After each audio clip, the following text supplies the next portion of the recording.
Zelo sem vesel, ker igralci praktično izpolnjujejo vse naloge. Za nami so 3 treningi, čez slabe 2 uri imamo 4. danes popoldne. Počasi še že približujemo nekim taktičnim zamislim, ki ne bi vladale ne samo za to tekmo, ampak tudi v bodoče, tako da enostavno gremo korak po korak. Imamo določene težave, so se pojavile, naprimer s poškodbo Mavriča na začetku in potem v nadaljevanju zdaj je še Brečko zbolel, ampak upam, da bo kmalu nared.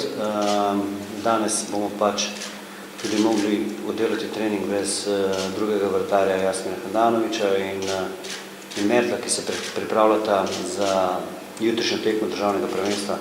Za mene je zadovoljivo, ker igralci praktično izpolnjujejo vse naloge in je v tem trenutku moje delo bistveno olajšano. Eno je spremljati preko televizijskih ekranov in v večini primerov samo tekme. Drugo je z njimi delati na samem igrišču in v nekem trenažnem procesu. Jaz sem v tem trenutku, ne bom rekel pozitivno presenečen, ampak zelo vesel, da praktično od samega pristopa na igrišče oziroma že pred tem, ko se zberemo na trening, do konca oddelajo res na enem vrhunskem profesionalnem nivoju. Mi gledamo naprej, smo profesionalci, vedeli smo, da nismo maksimalno iztržali te prejšnje kvalifikacije, zato nas čaka nova tekma, čeprav je prijateljska, jo bomo probali zmagati in se pripraviti na naslednje kvalifikacije čim bolje.